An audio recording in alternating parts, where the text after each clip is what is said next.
Voilà, shalom, chers frères et sœurs. Je crois que vous vous portez bien là où vous êtes et que le shalom, la paix de notre Adonai Yehoshua vous soit vraiment multiplié là où vous êtes et que sa grâce abonde encore dans la vie de chacun d'entre nous en ce temps de la fin où les ténèbres règnent sur la terre, où la confusion bat son plein parmi les humains, parmi les églises. Il y a vraiment une voie de la confusion. Et mais Yehoshua Hamashiach nous a fait grâce d'être encore là pour continuer avec cette série d'enseignements que nous avons commencé avec vous sur la divinité de Yehoshua dans les Écritures. Alors, nous sommes en train de parler actuellement de la nature de Elohim. Donc, nous avons introduit l'autre fois que Yahweh est esprit, Elohim est esprit et il faut que ceux qui l'adorent en esprit et en vérité. Et nous avons dit que l'esprit qu'il est, c'est sa nature absolue avant de pouvoir manifester n'importe quel autre attribut, à savoir l'attribut du Père. Avant même de manifester le Fils, Elohim est d'abord esprit, selon Bereshit, Genèse, chapitre 1er, le verset 2e. L'Écriture dit que l'esprit de elle s'est mouvé au-dessus des eaux. Donc quand Elohim créait son esprit, l'esprit qu'il est s'est mouvé au-dessus des eaux. Alors par esprit, nous allons expliquer ça prochainement, que l'esprit c'est un être invisible, surnaturel, mais et à la raison, rationnel, intelligent, mais qui a la capacité de se rendre visible quand il le veut. Nous allons expliquer ça juste après cette séquence. Alors aujourd'hui, nous allons parler des attributs exclusivement divins.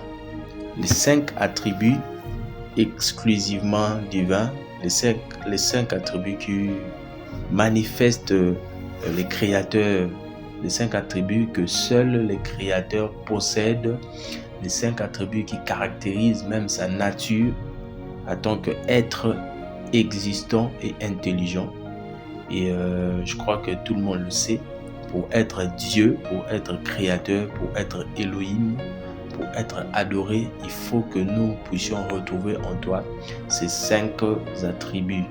Donc, sans plus tarder, nous avons dit que Elohim étant esprit, donc il est invisible et il détient dans cet état d'invisibilité ces 5 attributs qui les caractérisent.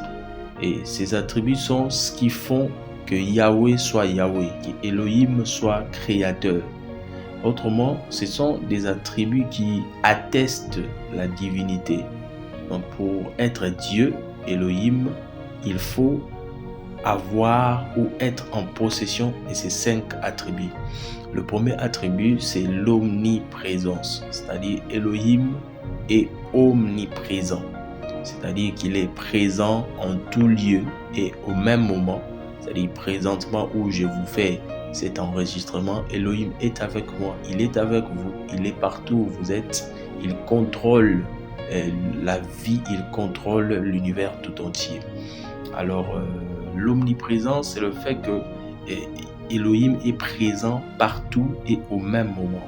Vous voyez, Yahweh est le seul esprit qui soit réellement omniprésent, contrairement aux autres esprits. Nous allons voir ici avec vous, par exemple dans Apocalypse chapitre 20, du 1er au 3e verset, vous verrez que le diable même et les anges ne sont pas omniprésents parce qu'ils peuvent bien être confinés à un endroit. Le diable sera lié pendant 1000 ans. Et parce qu'il sera lié, il n'a pas la faculté, parce qu'il a été créé, d'être partout et au même moment. Le diable ne contrôle pas toutes choses. Et vous verrez par exemple que dans Marc chapitre 5, le verset 10e, du 10e au 13e verset, le fou de Gadara était possédé de démons. Il avait des démons qui l'avaient possédé. Ils étaient toute une légion, ils étaient nombreux. Mais vous verrez que ces démons étaient confinés dans son corps. Et ils ont même prié l'Adonai de les envoyer dans le port, c'est-à-dire qu'ils n'ont pas la capacité d'être partout, en tout lieu et au même moment. C'est faux. Donc c'est une qualification qui n'est réservée qu'à Elohim seul. Si nous prenons par exemple Psaume 139 du 7 au 13e verset, l'Écriture décrit de façon beaucoup plus explicite l'omniprésence de El Elyon, l'omniprésence de Dieu, c'est-à-dire qu'il est présent partout et au même moment. Prenons par exemple le Psaume 139. Psaume 139. Je commence par le 7e verset. Regarde, David dit: où irai-je loin de ton esprit? Où fuirai-je loin de tes faces? Si je monte aux cieux, tu y es. Si je me couche dans le Sheol, t'y voilà. Si je prends des ailes de l'aurore et que je demeure à l'extrémité de la terre, là aussi ta main me conduira et ta droite me saisira. Si je dis en effet les ténèbres m'écraseront, la nuit même devient lumière autour de moi. Même les ténèbres ne sont pas sombres pour toi. La nuit brille comme le jour et l'obscurité comme la nuit. Tu as créé mes reins, tu m'as formé dans le ventre de ma mère. Donc ça, c'est par exemple l'Écriture qui démontre que Elohim est présent en tout lieu et au même moment. C'est ce qui explique même sa grandeur, son autorité, sa puissance, sa suprématie. C'est ce qui fait même que Elohim n'est pas des corps. C'est ce qui fait que Yahweh soit invisible, c'est-à-dire qu'il est partout au même moment et il contrôle toutes choses au même moment. Il y a plusieurs écritures, par exemple Ésaïe 43, verset 13e, 1 Roi chapitre 8, le verset 27e, des Chroniques chapitre 2, le verset 6e, l'Écriture dit que les cieux et les cieux de cieux même ne peuvent pas le contenir parce qu'il est tellement grand. Et c'est pourquoi vous verrez que même lorsqu'il s'agissait de la problématique de la rédemption, les défis étaient lancés au ciel, sur la terre et en dessous de la terre. Apocalypse chapitre 5, l'Écriture dit que personne ne fut trouvé digne pour ouvrir les livres, que ce soit au ciel, que ce soit sur la terre, que ce soit en dessous de la terre. Vous voyez, et l'Écriture dit même dans Ésaïe chapitre 66, le verset 1er, que les cieux sont le trône d'Elohim, mais la terre est son marchepied. C'est-à-dire il contrôle toutes choses. Il est présent en tout lieu et en tout moment. Donc c'est ce qui fait que Elohim est Elohim. Et aucun autre être créé ne manifeste cet attribut. Et nous allons voir ça puisque nous avons dit que pour être Elohim, il faut manifester cet attribut. Nous allons le démontrer aussi dans la vie de Yahushua HaMashiach, parce qu'il est écrit là où 2 ou 3 sont réunis en son nom, il est au milieu d'eux. Vous voyez, donc c'est une écriture qui révèle son omniprésence. Et par exemple dans Jean chapitre 3, le verset 13e, l'écriture dit que le Fils de l'homme qui était sur la terre était en même temps au ciel. Il dit personne n'est monté au ciel si ce n'est celui qui est descendu du ciel, le Fils de l'homme qui est au ciel. Vous voyez, Yahushua a annoncé son omniprésence quand bien même qu'il était dans la chair. Donc, dans Marc 5, 10 à 13, dans Jude chapitre 6, dans Apocalypse chapitre 20 et du 1er au 3e verset, l'Écriture démontre que Jude 6, non pas le chapitre Jude 6. L'Écriture, tous ces textes démontrent que les esprits créés ne sont pas omniprésents, ne sont pas présents en tout lieu, ne sont pas présents en tout lieu au même moment. Vous voyez, c'est pourquoi même si vous lisez dans Daniel chapitre 9, vous lisez dans Daniel chapitre 7, dans Daniel chapitre 4, vous verrez là qu'il y avait même l'ange Gabriel qui fut arrêté par le roi de Tyr. Donc, il fallait que Michael vienne combattre pour qu'il puisse aller transmettre le message, pour dire que les anges ne sont pas omniprésents. Et le deuxième attribut que Elohim seul possède et qui démontre sa suprématie, sa grandeur, son autorité, c'est l'omniscience. C'est-à-dire Elohim est omniscient. il possède la connaissance de toutes choses. Rien n'échappe à son contrôle. Rien n'échappe à sa connaissance. Rien ne lui échappe. Il a la connaissance de toutes choses. Donc rien, absolument rien n'échappe à son contrôle. Si vous prenez Psaume, chapitre 139 que nous venons de lire, du 2e au 4e verset, et vous lisez aussi du 15e au 16e verset. Je lis par exemple dans Psaume chapitre 139. Psaume 139.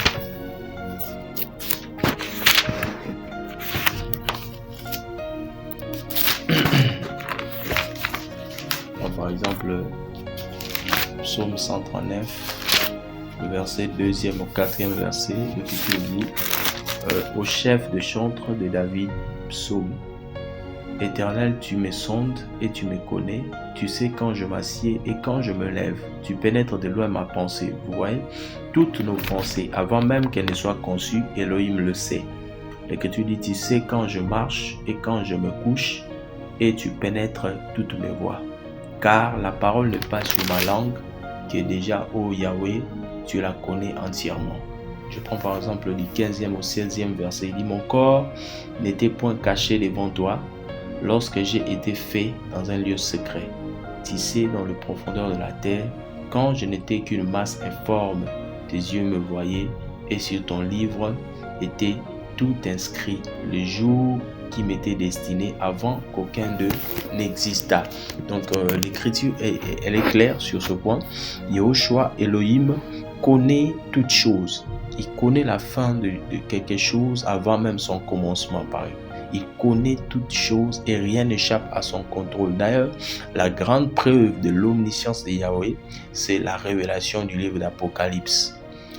Là-bas, Yahweh nous étale profondément sa grande puissance et sa suprématie sur toute l'humanité.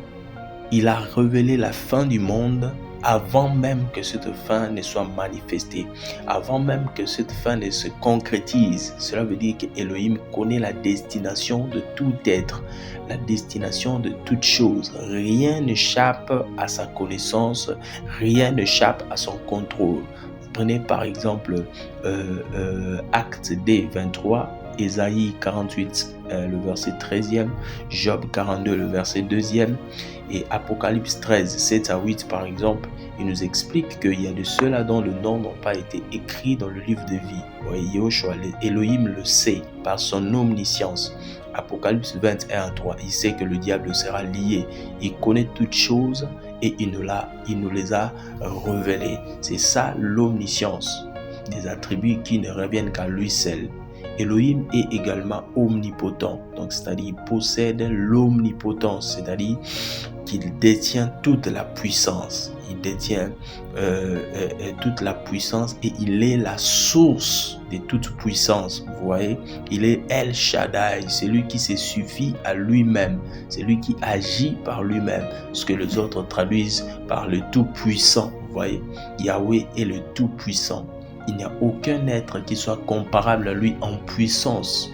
Il n'y a aucun être qui soit comparable à lui en autorité. Quand il dit le mot, la chose s'accomplit. Il dit que la lumière soit et la lumière fut. Vous voyez, il dit que les eaux se rassemblent et il fut ainsi. Il dit que les secs paraissent, il fut ainsi. Parce qu'il est Elohim et toute chose lui obéit.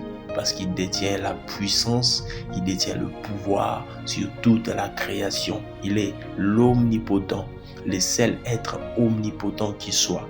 Par exemple, le diable n'est pas omnipotent. Dans Apocalypse chapitre 12, vous verrez que l'archange Michael l'a vaincu dans le combat. Vous voyez, l'archange Michael l'a vaincu dans le combat.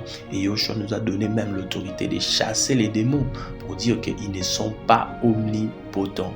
Ils ne détiennent pas la pleine puissance qui revient à Elohim seul. Vous voyez, par exemple, si vous voulez voir des écritures qui parlent de l'omnipotence de Yahweh, si vous prenez par exemple Genèse, Bereshit, chapitre 17, le verset 1er, Vous prenez Bereshit, Genèse, chapitre 35, le verset 11e. Vous prenez Apocalypse, le chapitre 19e, le verset 6e. Vous prenez Job, chapitre 38, Job, chapitre 39, Job, chapitre 40, Job, chapitre 41. Là, Job nous décrit la pleine puissance des Elohim manifestée par l'œuvre de la création. Vous prenez Romains, chapitre 13, le verset 1er, et vous prenez également 1 Timothée, chapitre 6, le verset 15e. L'Écriture nous enseigne que Yahweh est le seul qui soit omnipotent, qui détienne la pleine puissance, le seul être qui soit vraiment la source de toute la puissance qui soit. Vous voyez, et un autre oui, le quatrième, c'est que Elohim est éternel. Yahweh est éternel. Yahweh est éternel. C'est-à-dire, il est éternel, c'est-à-dire qu'avant lui, rien n'a existé et qu'après lui, rien non plus n'existe. Vous voyez, éternel, pour dire que c'est par lui que toute chose a commencé. Selon Malachie, chapitre 2, verset 10, selon Genèse, Bereshit, le verset 1er, et le chapitre 1er, le verset 1er. Toute chose a été faite par lui. C'est par lui que la vie commence, vous voyez. Après lui, il n'y a rien. Avant lui, il n'y a rien. C'est par lui que même notre intelligence prend son sens. Vous voyez, frère, éternel, selon Deutéronome chapitre 4, le verset 6e, un seul est éternel. Vous voyez, un seul est éternel. En dehors de Yahweh, il n'y a point d'autre éternel. Nous les humains, ni les anges, ni les autorités, ni les dignités, ni les principautés, aucun autre être n'est éternel, frère. L'homme, l'âme de l'homme est immortelle. Tous les autres êtres créés sont immortels, mais un seul est éternel. Vous voyez? Parce qu'on ne devient pas éternel, mais on est éternel. C'est-à-dire, avant l'éternel, rien n'a existé. Le temps même n'a pas existé. Mais nous commençons, nous avons un commencement. Les anges ont un commencement. Vous voyez, les créatures ont un commencement. C'est ce qui fait qu'ils ne sont pas éternels. Quand bien même ils peuvent être immortels, mais néanmoins, ils ne sont pas éternels. Un seul est éternel. Il y a plusieurs écritures qui attestent de cela. Ésaïe 44, 6e, Deutéronome 4, 6, Deutéronome 33, 27e, Ésaïe 9, 6, qui parle du Père éternel, 5 à 6, 1 Timothée 1er, le verset 17e, et il y a plusieurs autres écritures. C'est ce que nous avons dit, que tout autre être créé n'est pas éternel, il est plutôt immortel. Par exemple, les anges, les êtres célestes, l'homme, ils sont immortels. C'est-à-dire l'homme, quand bien même il meurt, mais son âme, l'âme de l'homme est immortelle. Et c'est ce que nous révèlent les Écritures. Vous voyez? Mais être éternel veut dire ne pas avoir de commencement de vie, ne pas non plus avoir de fin de vie. C'est Melchisedec, c'est Yahweh lui-même qui détient l'éternité en lui. Vous voyez? Il détient l'éternité en lui parce qu'il en est le maître. C'est lui qui a institué la vie, c'est lui qui a institué, n'est-ce pas, l'existence. Tout a existé par lui, tout a existé par sa parole, tout a existé par sa volonté, frère. Et c'est ce que l'Écriture nous enseigne. C'est ce que l'Écriture nous enseigne. Et le cinquième attribut qui est exclusivement divin, c'est-à-dire l'immuabilité. Yahweh est immuable, ce qui veut dire que Yahweh ne change pas, c'est-à-dire il ne varie pas, c'est-à-dire Yahweh ne vieillit pas, il ne rajeunit pas non plus, mais il est. Vous voyez, il ne vieillit pas, il ne rajeunit pas, il est. Et c'est ce que l'Écriture dit dans Jacques, chapitre 1er, le verset 17. L'Écriture dit que toute grâce excellente et tout don parfait descend d'en haut du Père des Lumières, chez lequel il n'y a ni changement ni ombre de variation. En Elohim, il n'y a ni changement, il n'y a ni ombre de variation. Donc quand l'Écriture parle de sa vieillesse, quand l'Écriture parle de cheveux blancs sur sa tête, cela fait allusion à son ancienneté. Il est l'ancien des âges. C'est par lui que toute chose a existé. Vous voyez, il est le plus ancien de tous les êtres qui soient. Il est le plus vieux, le plus sage en termes d'existence. Mais cela ne veut pas dire qu'Élohim a des âges à compter. Élohim devait avoir 1 an, 2 ans, 3 ans, etc. Donc cela ne lui est pas conforme. Élohim ne vieillit pas. Élohim ne rajeunit pas. Mais Élohim il est immuable, il ne passe jamais. Il vit éternellement, vous voyez, et il ne change jamais. Vous voyez mes frères, donc il faut noter que ces 5 attributs que nous venons de mentionner sont exclusivement divins. Aucun autre être en dehors de lui ne le possède. Ces attributs confirment la divinité même. Et possédant ces attributs, Élohim ne peut qu'être invisible. D'autant plus qu'il est infiniment grand. Il est tellement grand, voyez frère. Et nous allons voir que même quand il est venu sous la forme humaine en Yehoshua HaMashiach, il possédait toujours ces 5 attributs divins. Ces 5 attributs qui confirment sa divinité. Et que Yehoshua HaMashiach vous bénisse abondamment, que sa lumière luise dans vos cœurs et que vos angoisses soient apaisées par son esprit, que les forces maléfiques qui pourraient déranger nos frères et sœurs soient apaisées au nom de Yehoshua, au nom de Jésus-Christ, que la paix et la grâce nous soient communiquées et que notre marche soit assainie, que nous gardons encore dans un état de pureté nos robes, car bientôt le Fils de l'homme sera manifesté. Bientôt, l'époux reviendra pour prendre son église. Frère, que Yehoshua nous aide à mener une vie de consécration. Que Yehoshua nous aide à mener une vie de pureté. Frère, moi, je vous aime sincèrement d'un amour du Mashiach, de l'amour et de la grâce de notre roi. Que cette grâce nous soit vraiment communiquée au nom de Yehoshua HaMashiach. Et nous disons Amen. Donc nous allons continuer prochainement. Nous allons parler maintenant de l'invisibilité d'Élohim. Élohim étant invisible.